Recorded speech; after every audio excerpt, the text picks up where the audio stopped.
Hi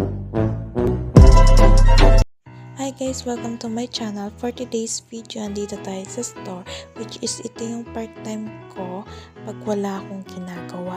Meron dito milk tea, milkshake, takoyaki, burger, siomai, fries. At meron din tayong combo like fries with drinks.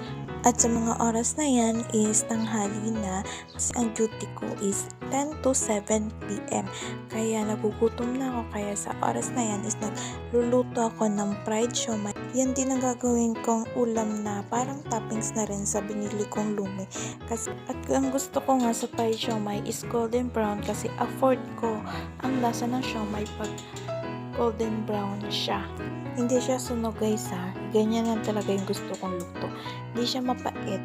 At tapos na nga pala tayo mag-fried siomai at pinuha ko na rin yung in-order kong lumi at i-separate ko na to sa mga lagayan.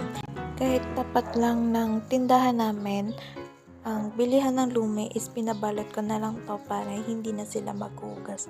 At tapos ko na nga nilagay ang lumi sa lagayan kaya ilalagay ko naman yung sawsawan ko. At pinagsama ko na nga ang fried na bawang at sibuyas. At nilagay ko na rin yung sili na labuyo na gustong gusto ko sa lahat ng sawsawan na may labuyo. Pinigaan ko na din ng 3 kalamansi. Nilagyan ko na rin siya ng toyo. At pagkatapos kong ilagay yung mga needs sa sauce ay hinalo-halo ko at dinurog ko na rin sa toyo ang sili. At pagkatapos nga kumain na rin ako at kumain na rin kayo, nagugutom ako habang ina-edit ko to kasi gustong gusto ko talaga ang lumi. Okay lang na tanghalian, almusal o hapunan ng lumi kasi gustong gusto ko talaga kainin ng lumi. Pasensya na rin kayo kung ganyan na ako kumain kasi nagugutom na talaga ako sa mga oras na yan. Hanggang ngayon natatawa pa rin ako, ganyan talaga ako kumain. Pagkatapos ko nga palang kumain is nagtimbang agad ako ng fries kasi dapat sa isang order is 100 grams lang yung fries.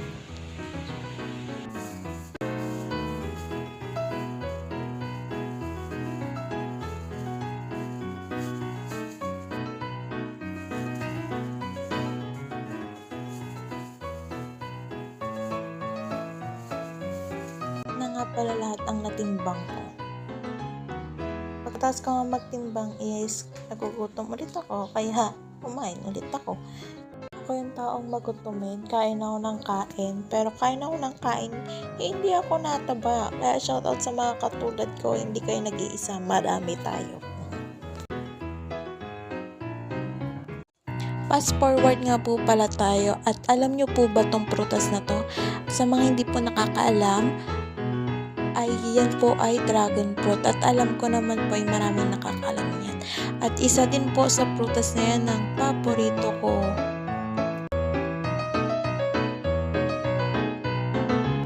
At isisingit ko rin po itong video na to na almost 1 week na pong video dito sa cellphone ko.